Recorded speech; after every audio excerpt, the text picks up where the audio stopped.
सहयोगी हमारे साथ बने हुए हैं, आनंद तिवारी हैं और हमारे साथ मानव है। मानव, हमने सुनीता केजरीवाल का ट्वीट भी सुना और वो उनसे जब कल भी सवाल पूछा गया कि क्या वो जेल के अंदर से ही दिल्ली की सत्ता चलाएंगे, जवाब उन्होंने नहीं दिया। देखिए, जब अरविंद केजरीवाल को कोर्ट के अंदर पेशी के लिए ले जाया जा रहा था तब उनसे मीडिया ने पूछा था कि क्या कहेंगे, तो उन्होंने कहा कि मेरा जीवन देश को समर्पित है, मैं अंदर रहूं या बाहर रहूं मैं अपना काम करता रहूंगा। और इसी लाइन पर एक ट्वीट उनकी पत्नी सुनीता केजरीवाल ने भी कल शाम को किया था, जिसमें वो कह रही है कि जनता के चुने हुए व्यक्ति को जेल में डाला जा रहा है और उनका जीवन देश को समर्पित है। तो यानी दोनों लोग एक ही बात कह रहे हैं और कहीं ना कहीं एक सिंपैथी लोगों की एक तरीके से अपने और उसको गेन करने की कोशिश आम आदमी पार्टी की लगातार है ही। और क्योंकि आम आदमी पार्टी के बड़े चेहरे हैं, पार्टी के मुखिया हैं, दिल्ली सरकार के मुखिया हैं, तो ऐसे में एक बड़ी चोट पार्टी को भी लगी है, परिवार को तो लगी ही है, क्योंकि परिवार का एक सदस्य अगर कस्टडी में रहेगा तो तमाम भावुक जो चीज़ें होती हैं वो हमारी जो भावुकता होती है वो निकल के बाहर आती है। तो इसके साथ साथ एक बड़ी बात मैं भी बता दूं, आतिशी ने अभी एक ट्वीट किया है और उसमें उन्होंने ये कहा है कि मनी ट्रेल को लेकर 10 बजे आम आदमी पार्टी एक बड़ा खुलासा करेगी। एक प्रेस कॉन्फ्रेंस आतिशी करने जा रही है। ये इस वक्त की सबसे बड़ी खबर है जसप्रीत की, आम आदमी पार्टी ये खुलासे की बात कर रही है। हालांकि जो संभावना है वो इसमें मैं बता देता हूं कि आपको याद होगा कि ईडी मामले में मनी ट्रेल का जिक्र होता है कि गोवा चुनाव में आम आदमी पार्टी के पास 45 करोड़ रुपए पहुंचे, उससे उन्होंने चुनाव लड़ा। तो संभवतः आम आदमी पार्टी इसमें ये बताने की कोशिश कर सकती है कि जो लोग सरकारी गवाह बने हैं इस मामले में, उनके जरिए उनकी कंपनियों द्वारा किस तरीके से पैसा इलेक्टोरल बॉन्ड की रूप में पार्टियों तक पहुंचाया गया। तो इन आरोपों के साथ आम आदमी पार्टी एक नया मोर्चा आज खोल सकती है जसप्रीत। बिल्कुल, तो 10 बजे प्रेस कॉन्फ्रेंस का इंतजार रहेगा।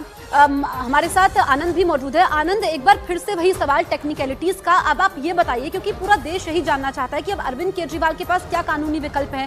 पहली बार ऐसा हुआ है कि कोई सिटिंग मुख्यमंत्री गिरफ्तार होता है, उनके लिए बाहर आ पाना कितना मुश्किल है या फिर नामुमकिन नजर आता है?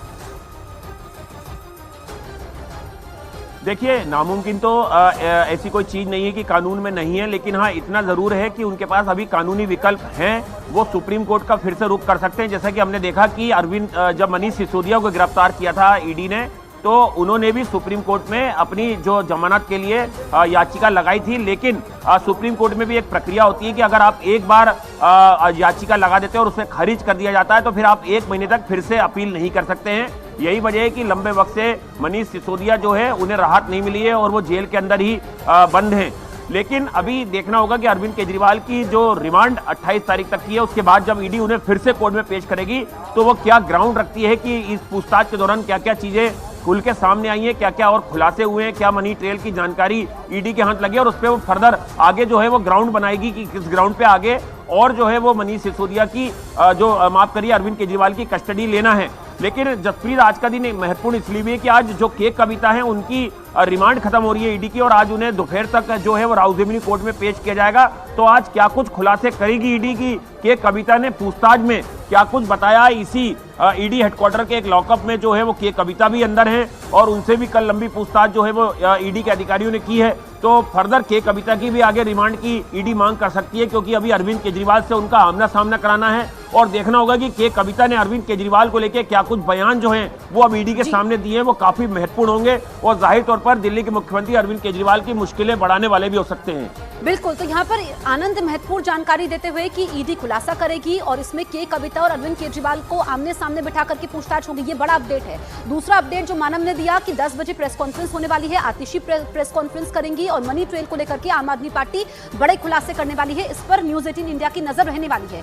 दूसरी तरफ केजरीवाल की गिरफ्तारी के बाद दिल्ली सरकार के मंत्री सौरभ भारद्वाज ने कहा कि 21 मार्च से केंद्र सरकार की उल्टी गिनती शुरू हो गई है, जिस पर बीजेपी नेता वीरेंद्र सचदेवा ने पलटवार करते हुए कहा कि देश में कानून का राज है, इसीलिए अपराधी किसी पद पर भी हो वो बच नहीं सकता है।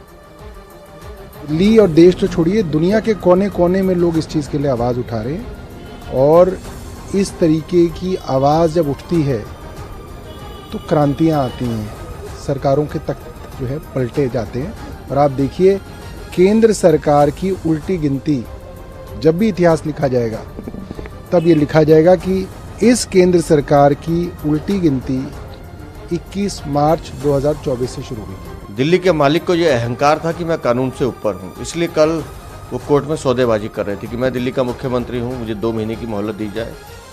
लेकिन मैंने कहा इस देश में कानून का शासन है, कानून अपना काम कर रहा है और हर आरोपी, हर अपराधी के साथ कानून एक जैसा व्यवहार करता है।